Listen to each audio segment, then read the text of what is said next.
Selamat pagi di akhir pekan bulan Ramadan. Di tengah suasana yang tenang dan syahdu ini, yuk kita pakai beberapa menit untuk ngebahas sesuatu yang mungkin sering banget kita rasain. Pikiran yang justru makin rame waktu malam tiba. Pernah nggak sih Anda ngerasain ini? Badan rasanya udah capek banget seharian puasa, terus lanjut tarawih, pengennya langsung istirahat. Tapi, begitu kepala nempel di bantal, pikiran malah jadi kayak pasar malam. Tiba-tiba, semua kekhawatiran, semua rencana buat besok muncul semua. Kalau Anda pernah atau bahkan sering ngalamin itu, tenang, Anda nggak sendirian kok. Ini tuh pengalaman yang umum banget, apalagi di bulan yang penuh perenungan kayak Ramadan ini. Ini bukan tanda kelemahan loh, sama sekali bukan. Ini cuma cara kerja otak kita yang wajar aja. Oke, sekarang mari kita coba bedah sedikit ya. Apa sih yang sebenarnya terjadi di dalam kepala kita? Tenang aja, penjelasannya simpel kok. Intinya, otak kita tuh punya semacam mode autopilot yang unik. Nah, para ilmuwan nyebutnya Default Mode Network atau DMN. Gampangnya, anggap aja ini tuh mode autopilotnya otak kita. Kalau siang hari kita lagi sibuk, fokus sama kerjaan atau aktivitas lain, DMN ini cenderung diam. Tapi begitu malam tiba, pas suasana hening, nggak ada gangguan, nah DMN ini langsung bangun dan ngambil alih. Dia mulai muter ulang film-film pikiran, kenangan masa lalu, dan kekhawatiran soal masa depan. Dan yang terjadi selanjutnya, seringkali jadi sebuah lingkaran setan. Awalnya kita susah tidur karena banyak pikiran. Terus kita jadi cemas kan, mikir waduh besok pagi harus kerja, nanti pasti ngantuk.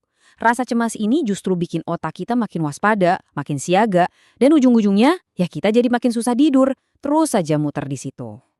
Di bulan Ramadan, kondisi ini tuh bisa kerasa lebih intens. Kenapa ya? Pertama, jelas ritme tidur kita berubah total karena ada sahur dan tarawih. Kedua, di bulan ini kita juga jadi lebih banyak merenungkan, ditambah lagi kelelahan fisik dan gula darah yang naik turun bisa bikin emosi kita jadi lebih rapuh. Jadilah, semua stres yang kita pendam di siang hari seolah-olah ditagih lunas sama pikiran kita pas malam tiba. Terus gimana dong solusinya? Apa kita harus pasrah aja? Tentu enggak dong. Ada solusi yang sebenarnya sederhana banget dan bisa kita coba buat mulai merapikan pikiran-pikiran ini sebelum tidur. Coba deh, kita bayangin otak kita ini kayak meja kerja. Kalau siang hari, meja itu penuh sama kertas-kertas kerjaan, pikiran, emosi yang berantakan.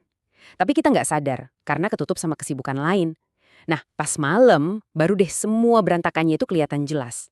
Disinilah journaling atau nulis jurnal ringan bisa jadi solusinya. Nulis itu ibarat kita ngambilin kertas-kertas tadi satu persatu, terus kita masukin ke dalam map yang rapih.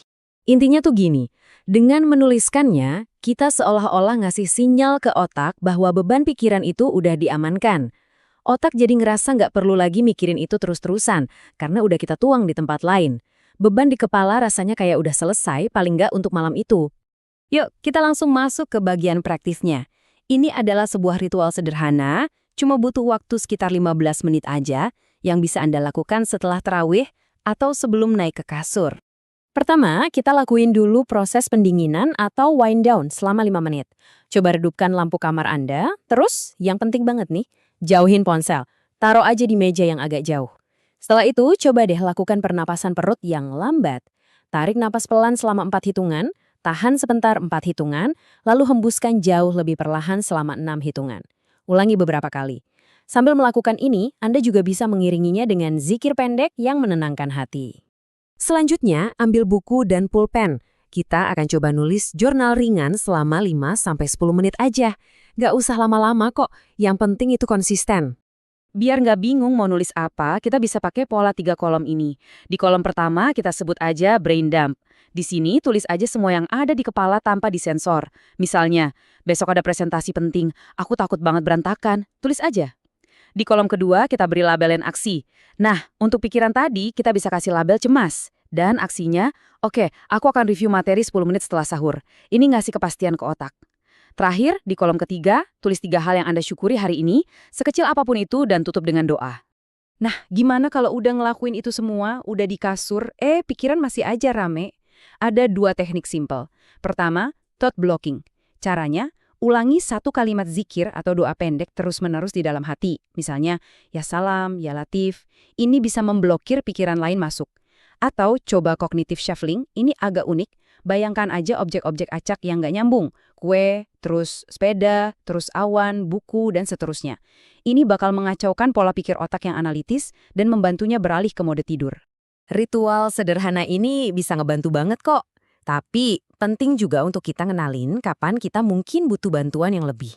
Ingat ya, mencari bantuan profesional itu adalah sebuah tanda kekuatan, bukan kelemahan. Anda bisa mempertimbangkan untuk ngobrol sama profesional kayak psikolog atau psikiater kalau misalnya Anda ngalamin sulit tidur yang terus-terusan lebih dari 3 bulan. Atau kalau pikiran negatifnya terasa intens banget dan udah ngeganggu fungsi sehari-hari. Bisa juga kalau gejala cemasnya terasa berat di siang hari, atau kalau ritual-ritual ringan tadi rasanya nggak ngebantu sama sekali.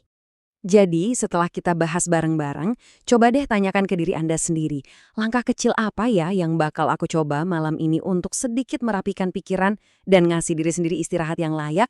Mungkin cuma dengan nyoba pernapasan lambat, atau mungkin nyoba nulis 1 baris di kolom syukur. Apapun itu, semoga malam-malam Ramadan Anda jadi jauh lebih tenang ya.